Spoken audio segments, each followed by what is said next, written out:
Good afternoon. My name is Mario Pinto. I'm from the Portuguese Navy, actually working at the Maritime Authority. My background is from the Marine Corps during 11 years, and after that, since '96, I'm working with the Maritime Authority. I'm an instructor and also handling the Maritime Rescue Service with live stations and as an instructor of Maritime Police how to operate boats. And last year we host the HSBO in Lisbon, and we were talking about a lot of things with Dr. Ullman. And this year he invited me to be here speaking in English, which is harder for me.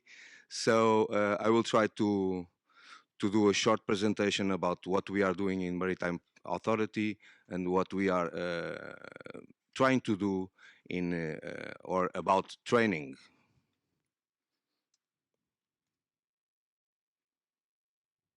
Okay, this is what I will talk about. Some small things, and most of the things are about showing video, so it will be more dynamic, I think. Portuguese area of responsibility is very huge. We are a small country, and we have almost 4 million square kilometers of sea to handle it. Of course, it's impossible to be everywhere, but it's our area, so we try to keep it ours. Our mission, well, there are lots of skills that we need to handle also, but this is a few of those that we are need to improve.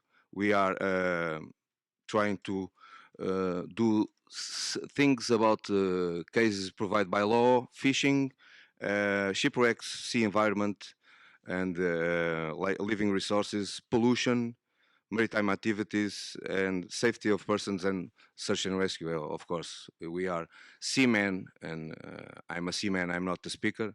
I'm a boat operator, but I'm here. Well, we start with basics training with the maritime police, and at that point, it was really basic. So we need to improve more and more and more. The things were growing, and new things were coming.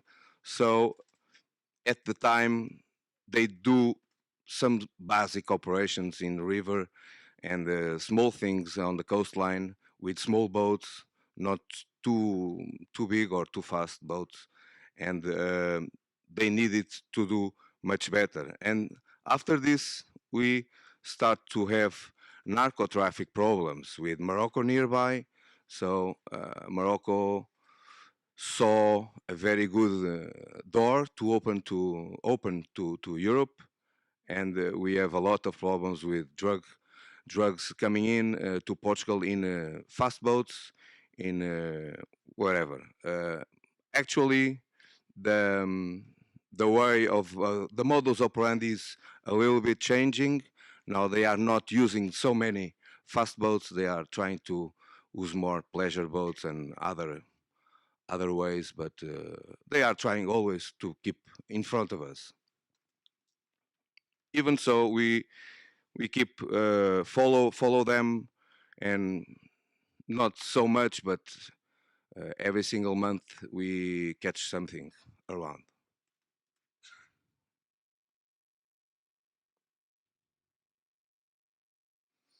They normally ground the boats at the beaches and leave the drug.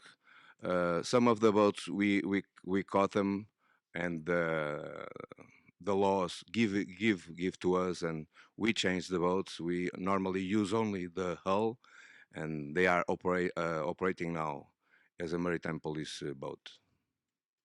After that, we are now with also it's a UA problem, the illegal immigration, and we need to improve also our people to deal with that. Not in Portugal, we have very low problems of this, but we have two teams and two boats working in Lesbos Island in Greece, and almost every single day and every single night they have something to do, something to deal with, and we had also to give more training to them to go there.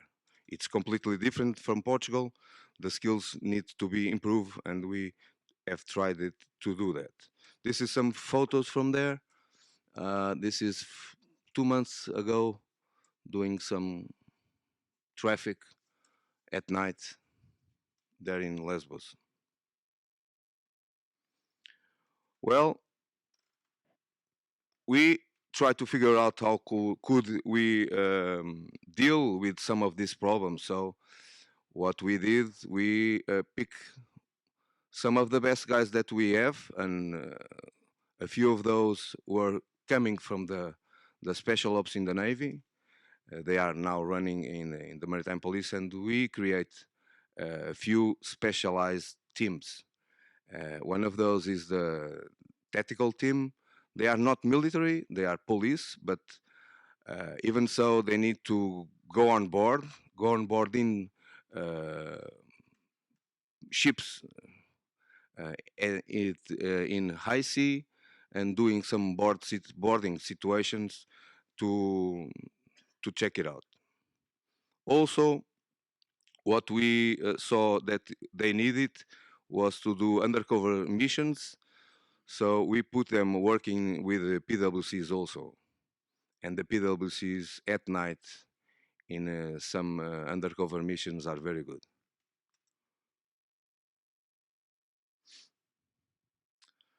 This is one of the teams that we have.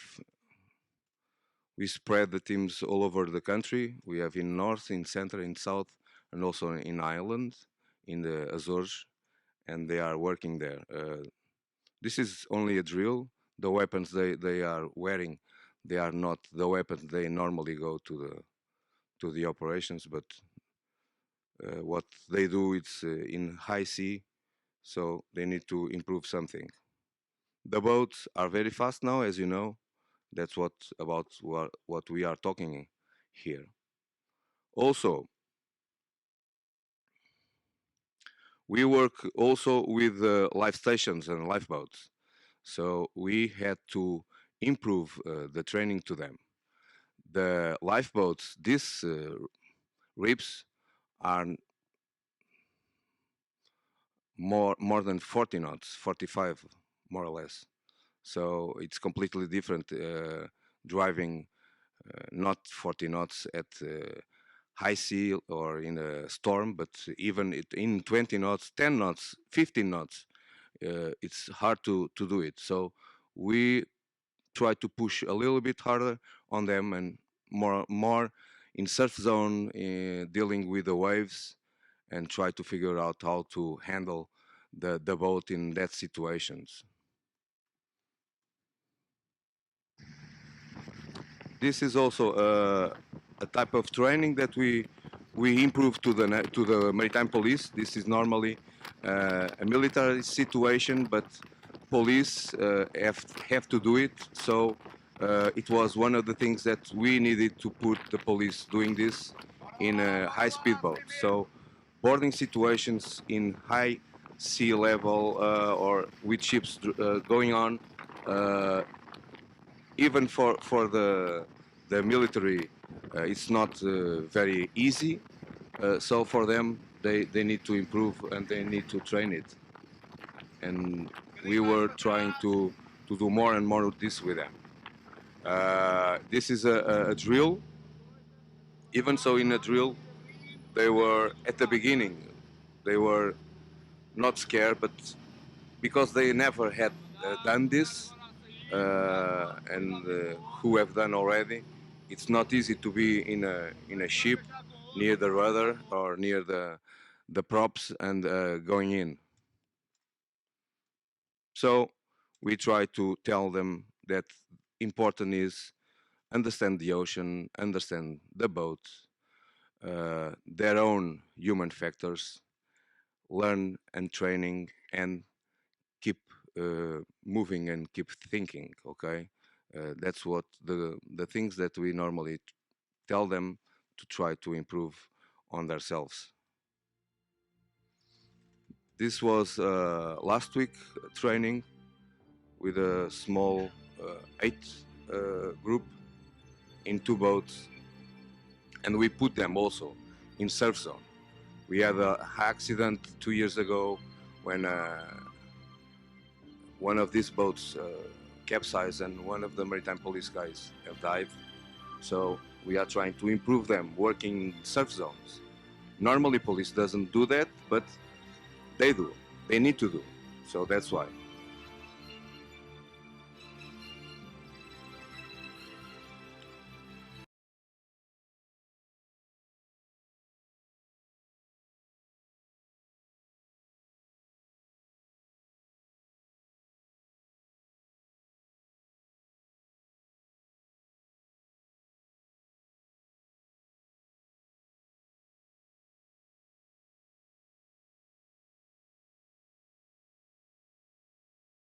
This spot is well known for those who were last year in Lisbon.